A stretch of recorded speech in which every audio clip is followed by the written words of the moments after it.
come in, give the V sign behind. So for framing the conversation, what does the education revolution look like? Well, what it should look like is we should imagine curricula that really unlock the wisdom of the people themselves. So the Mississippi Freedom School curriculum began with the question, it was really a curriculum of questions. And the first question was, why are you and I in the freedom movement? What do we hope to accomplish? What does the majority culture have that we want? What do we have that we want to preserve? And this opened up to many, many more questions. But the purpose of the curriculum was to let people see that they had agency, that they themselves were not simply objects of other people, but that they were people who could create their own thinking, could create their own reality, could fight to understand the world in their own terms, and could change the world. So the lesson of the Mississippi Freedom School curriculum was, you're a unique human being, but you're a full human being, deserving of dignity, deserving of a sense of worth, a sense of respect and self-respect.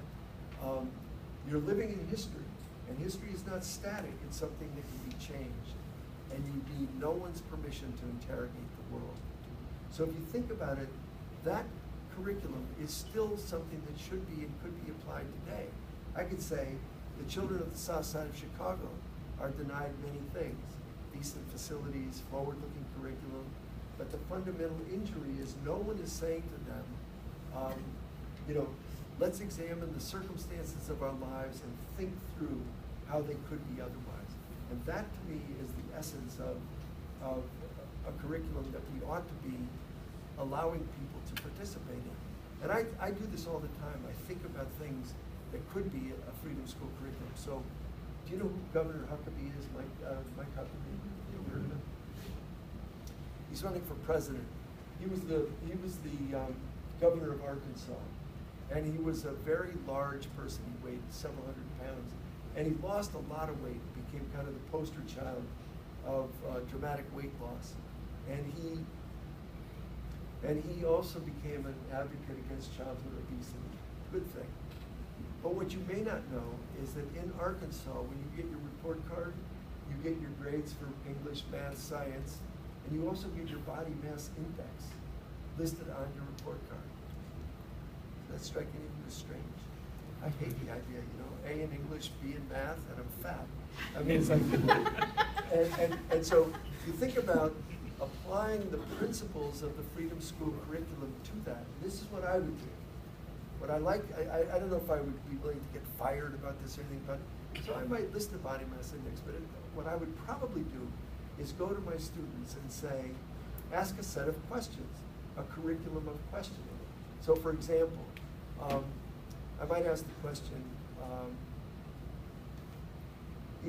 what's the history of curricular interventions changing behavior, sex awareness, or alcohol awareness? What's the history of those kind of curriculum interventions changing behavior?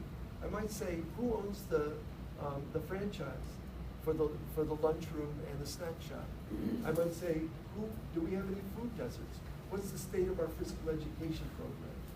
That would get a group of kids, not simply, receiving whatever, reform or whatever new idea the Board of Education has, but it would allow kids to interrogate reality. That's a critical part of being a free person. So I'm going to go back again to the beginning.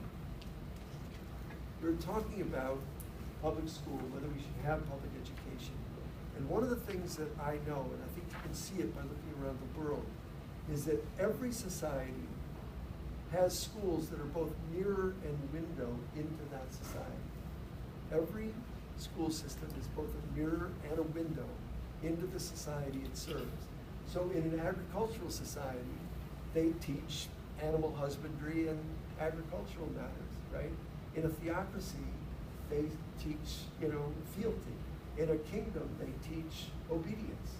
In fact, every authoritarian society on earth foregrounds obedience and conformity. And in a democracy, you would think they would teach something else, something different. And I would argue that that something different is based on a precious but very fragile ideal. And that ideal is that Every human being is of incalculable value. Every human being is of incalculable value. And that means that we invest our best thinking, our best resources, our best collective effort into the raising of every human being. We don't try to sort them out from the start and say, you're a winner, you're a loser.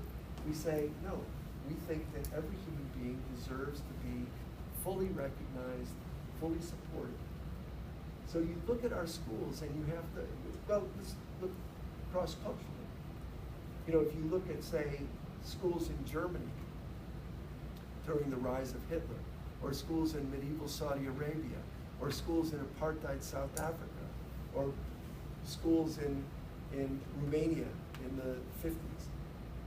What you see in those schools is something that we all share. They wanted their kids to do the homework. They wanted their kids to learn the subject matter.